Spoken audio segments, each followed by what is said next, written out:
Hey guys, thanks for tuning back into Crypto Mainly. My name's Lee. Welcome back. 287 subscribers, guys, on my new channel, so a couple of months old, creeping up nicely. So thanks ever so much for being a part of that. Do like and subscribe. Switch on the bell, guys. If you don't like the content, you can always unsubscribe, but hopefully that won't happen. But been in the space for a long while now, 4 or 5 years, and I've been working actually closely with um, one of the most, if not the most recognised influencers in the space for the last couple of years. So been sort of hidden away, working behind the scenes with him. But so now branching off on my own, guys. So it is a new channel. Don't let that put you off. I'm very experienced, been in the space a long time. So do give me a chance, like, subscribe, turn on the bell, and see what you think. Just going to move on to my NFTs. If currently I have got a VIP Telegram group as well, separately to the free Telegram group. So there's actually two Telegram groups. The free one is the links in the description below if you're interested in that. But I also have got a VIP access one where I give sort of extra video snippets, extra content, sorts of on-chain data, fundamental analysis, and that type of thing. We've been having a good time actually trading this volatility with Bitcoin over the last few days. So making money whilst the market's sort of sideways and choppy and down like this is very difficult. But we've been having a nice time. So do think about certainly coming along and joining the free public Telegram group, which is the links in the description below. But if you are interested, guys, if you pick up an NFT at the moment, I am giving 6 months free access to the VIP Telegram group. Incidentally, from the 1st of July, I will be charging for the on a monthly subscription $100 per month. So if you'd rather do that, please, just join the group, guys. Join the public group. You can contact me there, and look forward to seeing you there. Just one thing on the NFTs, guys, just be very careful. Make sure you verify my account. There is a scammer that looks identical to this on OpenSea. So do make sure the way to verify is I am the owner of the cryptomainly.eth NFT there. So my Ethereum address is cryptomainly.eth. That can't be replicated. There can be, as long as it's identical to that, cryptomainly.eth. So no letters after, no numbers or anything like that. Just cryptomainly.eth. That's the way to verify. And another way you can do it, guys, is if you go onto Twitter. If you click on the link there, this will take you directly to the @cryptomainly, which is my Twitter page. Which again, no dots, no letters, no numbers or anything like that. It's just @cryptomainly. So another way to verify it, guys. So do come take a trip over. Follow me on Twitter.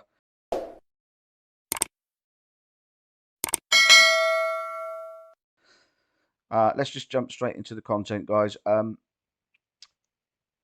Just want to show you actually before we move into that actually the trade setup from yesterday. So this was a trade setup that we were looking for in the group, and you'll see. So this is the type of information and content that you'll get if you join the Telegram group.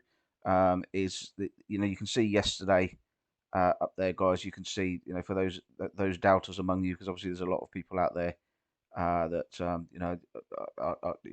are fraudulent and things. So just so that guys, you can check and verify up there. This is when this chart was published yesterday at 11 o'clock in the morning, and you can see that I was telling the guys to watch for some bounces along support for this support line to be confirmed. And once that happened, and once we got confirmation, would be to enter that trade in that long position. You will see, guys, that later in the day, we did get we followed the the dotted line, as it were. That's this blue, exactly as it is on a slightly enlarged chart here. So you saw that we got the bounces. We got a nice sort of bottoming action here. But you will see, guys, this is the sort of information that you get in the group again. There's a couple of rejections there at 21,500 there and there. So this was put out in the group at 5 o'clock, 5:30 yesterday afternoon, where I told the guys to just be careful. Think about taking some profits here. I'm not sure we're going to reach our profit objective. It's more likely that we roll over. And sure enough, shortly after, we did roll over, and we're way down in the bottom of the ranges here now. Today, guys, just going to do something a little bit different. We've been talking about worst case scenarios and things, and I've seen a lot of information out there on Twitter and things about the potential of the absolute low being somewhere sort of low teens and things. And previous cycles and what the 80% corrections that we're used to, 90%, we're not quite there yet with Bitcoin and things like that. So people do tend to sort of throw comments out there and tend to sort of guess, or there's a lot of people out there that sort of just copy other people. So I do find that sometimes you get cyclical information, which is just something that perhaps one influencer said, and you see it across across Twitter and YouTube, the same thing. So I just wanted to do my own analysis on it, really, guys, and it is sobering actually. So this is going to be a bit of a horror show for you bulls out there. But just bear with me because there is a caveat to all of this, which I'll come to right at the end. So do watch till the end, guys, because I'll give you my take on it. But I just like basically looking at the last cycles. I think we'll all agree that this part of the cycle here was a little bit of an outlier. So let's come back to that later. Let's look at the last two cycles. And you'll see this is a chart that we've been looking at in the videos of the last couple of days, and you'll see that I've marked the lows of the RSI there, where we are. Again now, you can see you've got the lows of the RSI, low of the RSI, and we're back there again now. And you can see that tends to line up with the lows of the range, and also the 200 moving average on these occasions. But just one thing that I I went back through. And from the lows to the highs of the previous ranges. So if we look at this one firstly, which is the run up in 2013, you'll see. So I've taken a measure here from the lows of the range. So to show you where that is. So we've got the lows of this cycle basically. So the very low of the cycle, okay, to the peak of that cycle. And what you'll notice, it is very interesting, guys, because there is a repetition or fractal in this area. So this is now 2013. Bear in mind, but you'll notice the measure from the high there, that the retracement. If we were to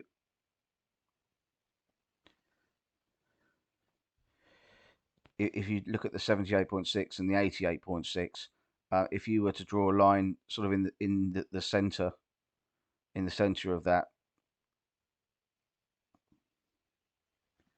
between this 78, I'm just eyeballing this at the moment, guys, but between the 78.6 and the 88.6, you tend to see that that's actually the lows of the range, and for the next sort of consolidation area, which is interesting because if you look at the next cycle, so this is 2017.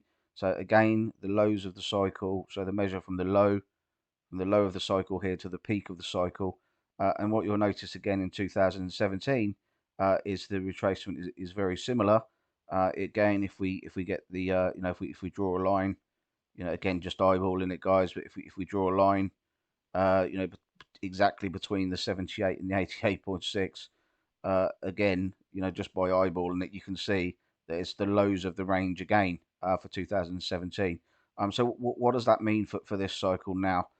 Well, what we can see, if I just take off some of the things which are in the way here,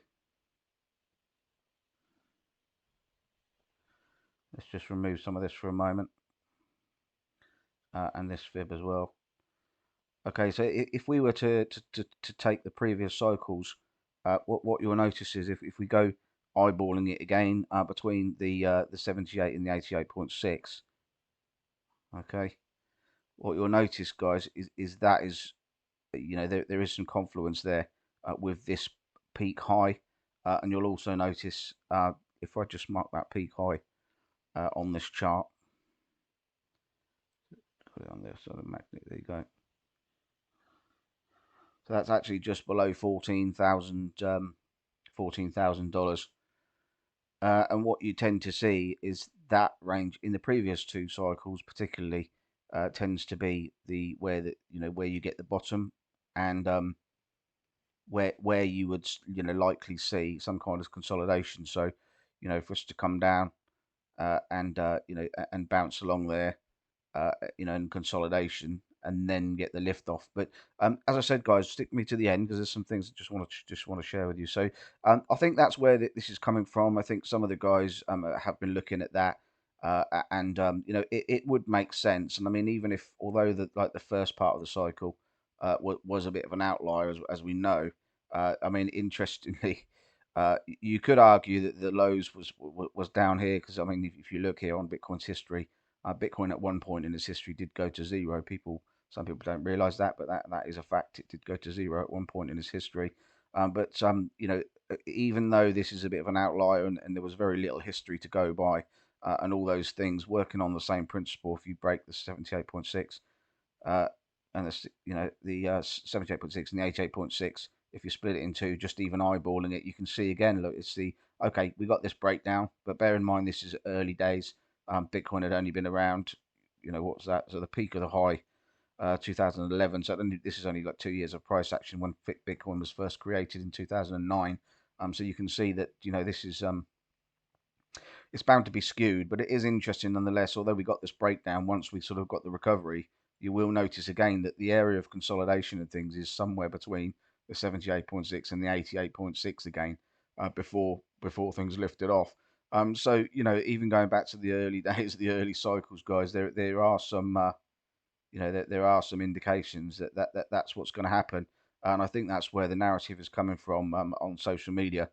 Having said that, guys, what you will notice is that at the point when the 78.6 and the 88.6 on each of the certainly of these last two, unfortunately we can't go back any further than that because I'm looking at the 200 SMA here, and obviously the 200 SMA ends here because there wasn't enough history here for this line to be extended. But if we look at the point when the 200 moving average came in, you will notice, guys, that even though splitting the 78.6 with the 88.6, splitting it in two, you will notice that the 200 moving average was also in line with where the 78.6 and the 88.6 is, where you split that in two.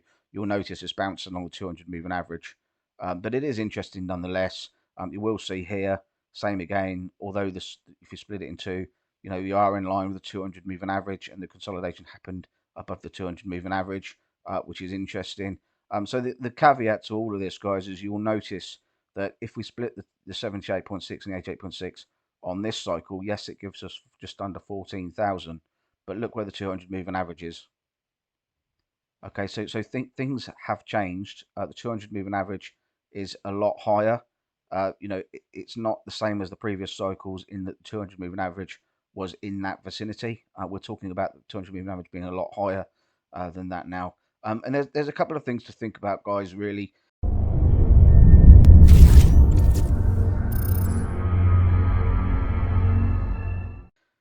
I always try and put myself in the sort of the market makers' shoes and the exchanges and things like that, and see and try and think about what's best for them, because that's the way to look at it, guys. Because the market is designed to take the most amount of money from the most amount of people, the most amount of time. That's something that Da Vinci Jeremy says on a regular basis, and it's very true. And once you actually think about that statement and you actually really try and concentrate hard on putting yourself in the shoes of the whales and the exchanges and things, you really start to get a better picture of what's going to happen here. So there's a couple of options really, guys. What will be happening in the background is the algorithms and the artificial intelligence and all those things will all be working out what the best move is next. So there'll be one of two options. Either the buyers are all stacked at around about the sort of 19,000, 18 to 19,000 area. So we'll either get a big accelerated move where the whales and exchanges just literally will dump the price through all that buy pressure there, and then that would be likely that we would then see the 14,000 area. But bear in mind, this won't be just one person at an exchange putting his finger on a button, pressing the button. This will be calculated by algorithms and artificial intelligence with millions of data points and things. So don't think it's going to be something which we can easily read, because it's not. It's not going to be. But there'll be two options basically. The algos will either realize that it's better to force through those liquidations, through those buy orders rather, and liquidate the buyers, and trap those bulls when we come down to the 14,000 area, or all these buyers that are waiting here, Bitcoin, and I think this is the more likely option, is that Bitcoin will bounce back above the 200 average. It might bounce along the 200 moving average with a couple of spikes below, and then and possibly even towards the end of the year, having like an actual deep push down to maybe even the 18,000 level later in the year, September, October, November time, and then us getting the lift off from there. But I don't. I think that the guys waiting at sort of 17, 18,000 to pick up their Bitcoin around that area. I think that there's more chance of them being left behind than there is them orders being filled, particularly at this point in the cycle. But having said that, later in the year, maybe September, October, November, I think what's going to happen, guys. I've been saying this for a while now, and I know that some of my analysis has changed. But things like the market dynamic changed massively when Luna and the UST depegged.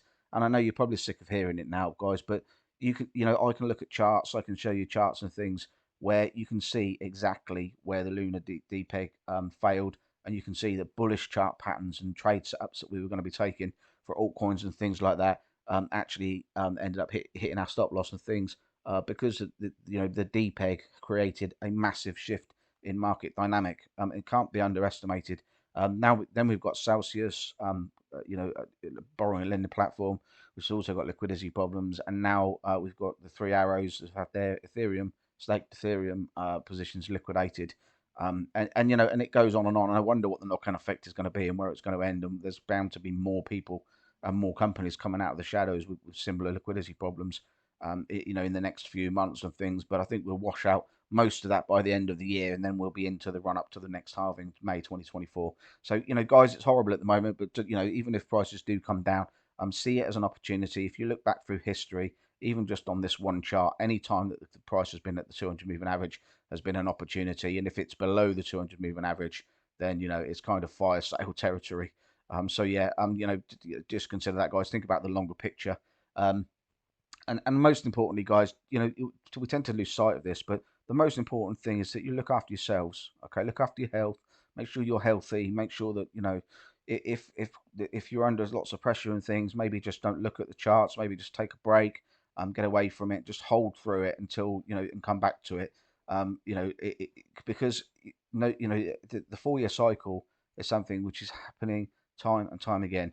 So if you're really suffering at the moment, you're really looking at your portfolio and you're struggling and finding it hard to deal with and cope with, and you're struggling with your emotions, just take a break, maybe just to walk away from it altogether, and come back to it sort of beginning of next year, sort of January, February time, and come back to your portfolio then, and then we'll be on the run up to the halving.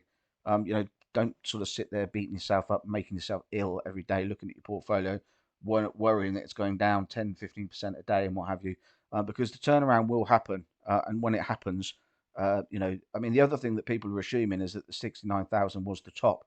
I mean, it certainly is looking like that is more likely now. But who's to say? On the grand scheme of things, with the size of the market as it is, the traditional world is looking quite dreadful at the moment. So it's difficult to say this. But sooner or later, the people that have taken their money out of the stock exchange and taken the money out of the markets and crypto and all the rest of it are going to want to put their money back into something which makes them money again. So there's going to be lots of the turnaround is going to happen, and who's to say that this isn't a mid-cycle? That this is that the 4-year cycle is something which everybody's taken as gospel, but there's nothing to say that the 4-year cycle could be broken. It could be completely broken. This could be, we could, looking back as this is gospel, and the actual fact is, although the halving is what governs the 4-year cycle, we may look back and find that this actually, in the next halfway through the next half, the next cycle, if you like, we might look back and see that actually, none of this was relevant. And as I've said before, guys, and I say it time and time again, anything can happen. If money starts to pour into the market from the big, from the traditional markets, and from those big, the big pond, as it were, into our small pond, then all of these charts and things will just go out the window. If you look at the, for example, the rate of adoption when it's compared to the internet now, it's Bitcoin and crypto is being adopted at twice the speed of the internet. I mean that is unbelievable. That's incredible. So if you need anything to sort of to perk yourself up, just think about that just alone is incredible, guys. But anyway, I'm going to stop talking. Take care, guys. Thanks for listening. And always remember, take profits, buy something real. Join the free Telegram group, guys. Have a look at the NFTs if that's something that you're interested in. If not, maybe consider joining the subscription from the 1st of next month. So take care, guys. All the best now. Speak to you again tomorrow.